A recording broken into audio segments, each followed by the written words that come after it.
Bonjour à toutes et à tous. Alors aujourd'hui, on s'attaque à une période absolument passionnante et pleine de contradictions. L'époque napoléonienne. Imaginez un peu, la France sort de 10 ans de révolution, une période de bouleversements intenses. Et là, un général émerge, Napoléon Bonaparte. Il va faire quelque chose d'assez incroyable, à la fois consolider une partie de l'héritage de la révolution et en même temps mettre en place un pouvoir très personnel, très autoritaire. Du coup, la grande question qu'on se pose, c'est Napoléon, est-ce qu'il a sauvé la Révolution ou est-ce qu'il l'a trahi? C'est ce paradoxe qu'on va essayer de démêler ensemble. Et ça, c'est notre problématique, la question qui va être notre fil rouge. En quoi le régime napoléonien est-il à la fois un héritier de la Révolution et une rupture avec ses principes? C'est une question clé, typique de ce qu'on peut avoir au bac. Pourquoi? Parce qu'elle oblige à la nuance. L'idée, ce n'est surtout pas de répondre par un simple oui ou non. Il faut construire un raisonnement, montrer les deux facettes du personnage et de son régime. C'est un peu un exercice d'équilibriste, mais on va voir que c'est tout à fait faisable. Alors, pour y répondre, voilà le plan qu'on va suivre. On commence par un petit point de contexte, la France en 1799. Ensuite, on se penche sur l'héritage révolutionnaire. Puis, juste après, on analyse la rupture autoritaire. On enchaînera avec un moment très important sur la méthode pour le bac. Et on terminera par une conclusion qui synthétise tout ça. Allez, on y va. Première étape, donc, la France en 1799. Pour bien comprendre l'arrivée de Napoléon, il faut se replonger dans l'ambiance de l'époque. Ça fait 10 ans que la Révolution a commencé. 10 ans de changements radicaux, mais aussi de chaos. Le régime du Directoire, qui est alors en place, est hyper fragile, complètement instable. Le pays est à bout de souffle, épuisé par les guerres à l'extérieur, par la crise économique à l'intérieur, par les complots politiques. Bref, ce que les Français veulent plus que tout, c'est de l'ordre, de la stabilité. On a envie de tourner la page de l'incertitude. Et c'est pile à ce moment-là qu'un personnage va s'imposer, le général Napoléon Bonaparte. Il est jeune, il est charismatique et surtout il revient de campagnes militaires victorieuses, notamment en Italie. Pour beaucoup de gens, il est l'homme providentiel, celui qui peut enfin ramener le calme. Son coup d'État du 18 Brumaire, ce n'est pas juste un coup de force sorti de nulle part, non, il répond vraiment à une attente profonde. Sa promesse est claire, il va terminer la Révolution. Mais attention, pas en effaçant tout, plutôt en consolidant ses acquis pour enfin stabiliser le pays. Ok, alors entrons dans le vif du sujet avec notre première grande partie. En quoi Napoléon est-il bien un héritier de la Révolution? C'est ce qu'on appellerait la thèse dans une dissertation. On va voir qu'il est loin de tout détruire, au contraire. Son grand truc, ça va être de consolider, de rendre permanents certains des grands principes de 1789. Il va les graver dans le marbre en quelque sorte. Et ça, c'est un point absolument central à comprendre. Et cette citation de Portalis, elle est parfaite pour illustrer ça. Portalis, c'est l'un des pères du Code civil. Quand il dit « de bonnes lois civiles sont le plus grand bien que les hommes puissent donner et recevoir », il résume toute l'ambition du projet. L'idée, c'est de bâtir une société nouvelle, qui ne repose plus sur les privilèges de naissance, comme sous l'Ancien Régime, mais sur une loi qui soit la même pour tout le monde, claire, logique et égale pour tous. C'est vraiment le cœur du réacteur de la société que Napoléon veut construire. Ce fameux Code civil de 1804, c'est peut-être son héritage le plus important, celui qui dure encore aujourd'hui. Alors qu'est-ce qu'il y a dedans concrètement? D'abord, il unifie la loi sur tout le territoire. Fini le bazar juridique de l'Ancien Régime où chaque région avait ses propres règles. Ensuite, point essentiel, il garantit le droit de propriété. C'était une demande très forte de la bourgeoisie révolutionnaire. Il confirme aussi la liberté de conscience et l'égalité lors d'un héritage. Fini le droit d'aînesse où seul le fils aîné héritait de tout. En fait, ce code, c'est ni plus ni moins que les principes de 1789 mis en musique et organisés dans la loi. Ces piliers sont vraiment à connaître par cœur.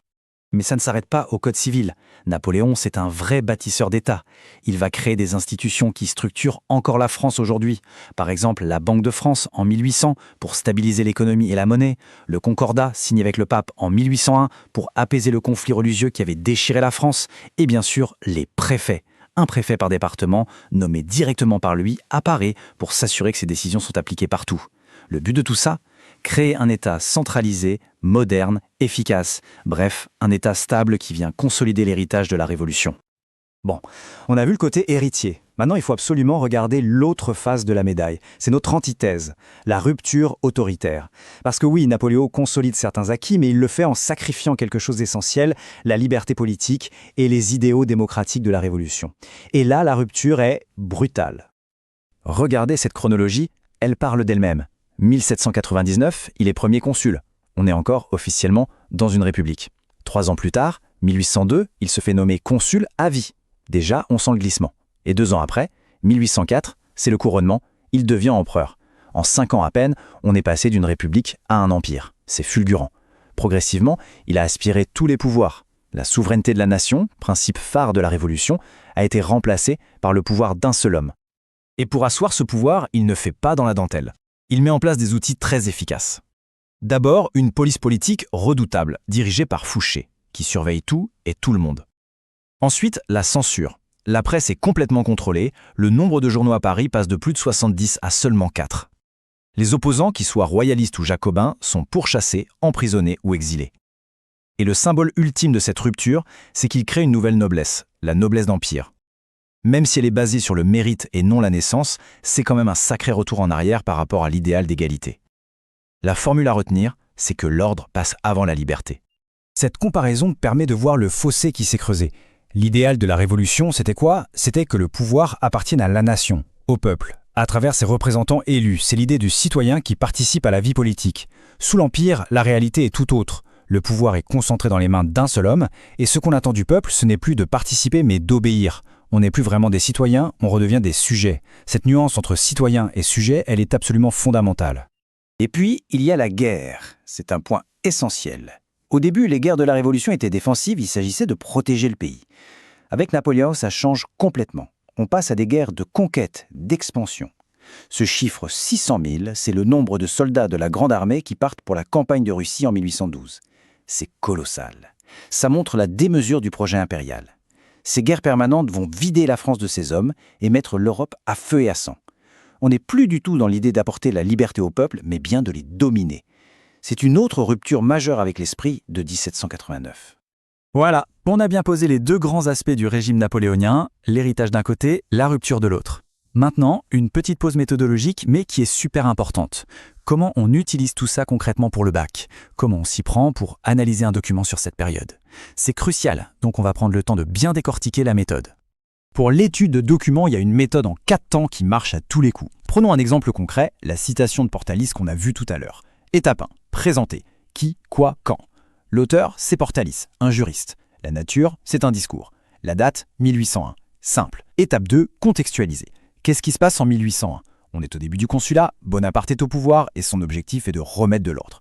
Étape 3, analyser. Que dit le document? Portalis explique que le code civil est essentiel pour créer une société juste et stable. Étape 4, critiquer. Quel est l'intérêt? La limite du doc. Ici, c'est un discours officiel. Son but est de convaincre, de légitimer l'action de Napoléon. Il faut donc le lire avec un esprit critique.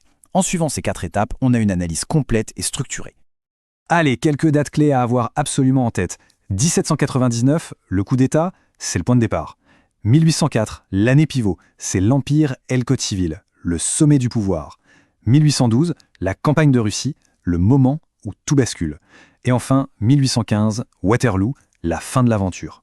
Avec ces 4 dates, on a déjà la colonne vertébrale de la période.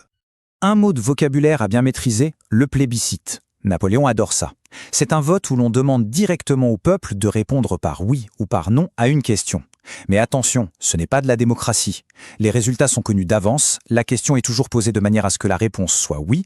C'est en fait un outil pour donner une apparence de soutien populaire à des décisions déjà prises. C'est une sorte de démocratie de façade pour légitimer un pouvoir personnel. C'est un terme très utile.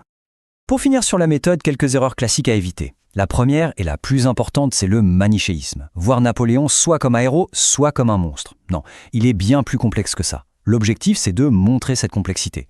Pensez aussi à bien faire la différence entre la période du consulat et celle de l'Empire. Et surtout, ne passez pas à côté de l'importance du code civil d'un côté et de la guerre de l'autre. Ce sont vraiment les deux moteurs du régime. On arrive maintenant au moment de la conclusion. C'est l'heure de rassembler tous les éléments pour répondre clairement à notre question de départ. Ce tableau y résume tout.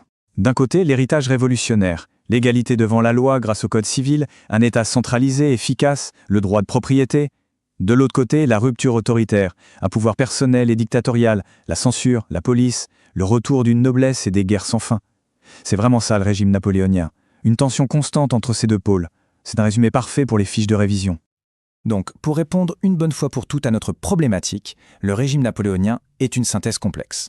Oui, il a stabilisé la France, il a gravé dans le marbre des acquis majeurs de la Révolution comme l'égalité juridique, mais il l'a fait au prix de la liberté politique en installant un régime autoritaire et militaire.